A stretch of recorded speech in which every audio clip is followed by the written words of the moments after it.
সবুজে ঘেরা একটা ছোট গ্রাম। এই গ্রামেই থাকে আমাদের গল্পের নায়ক টুনটুন। বয়সে ছোট হলেও তার মনটা আকাশের মতো বড়।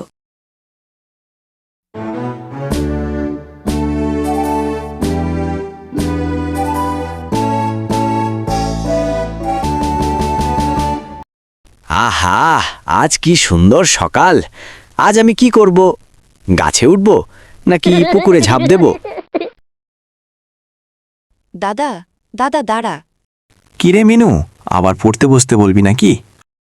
না, মা বলেছে দাদুর কাছে যেতে। আবার দাদুর গল্প? উফ, আচ্ছা, দাদুর গল্প কিন্তু মজার।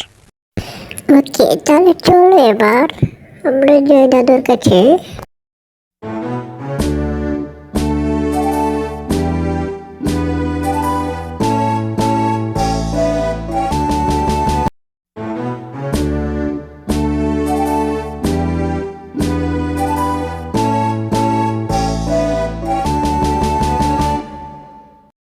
আয় আয় টুনটুন, আজ তোকে একটা সাবধানের কথা বলবো। কি হয়েছে দাদু? আজ সকালে বনের ধারে এক অদ্ভুত কলসি দেখেছি। কলসি? কেমন কলসি? চকচকে, আলো ঝলমলে, যেন জাদু লুকানো। জাদু? দাদু, আমি যাব, আমি দেখব। শোন টুনটুন, লোভ করলে বিপদ ডেকে আনিস। আমি লোভী না দাদু, আমি শুধু একটু, খুব বেশি কৌতূহলী।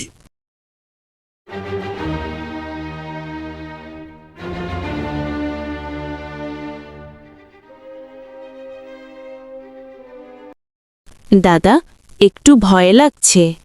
ভয় পাস না, আমি আছি তো। এইটা দেখ, এইটা নিশ্চয়ই কলসি। কে আমাকে ডাকছে? দাদা, এই সোনার হাঁড়িটা কথা বলছে। ওয়াও, তুমি সত্যিই জাদুর কলসি?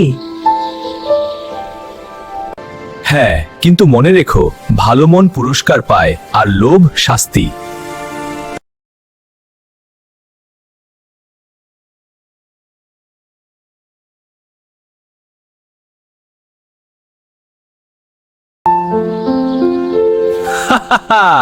এই কলসি আমার। এই, তুমি কে? আমি লোভী শেয়াল।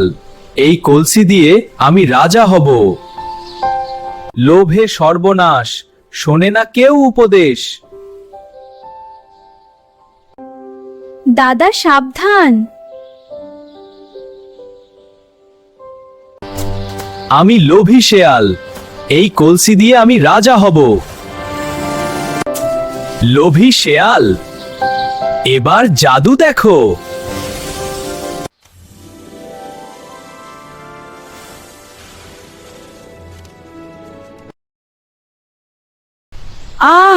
আমি ইঁদুর হয়ে গেছি, আমাকে মাফ করো, আর লোভ করব না। টুনটুন, তুমি ভালো মনের মানুষ। আমি কিছু চাই না, সবাই খুশি থাকলেই চলবে। এইটাই সবচেয়ে বড় জাদু। শোন সবাই, লোভ মানুষকে ছোট করে, ভালো মন মানুষকে বড় করে।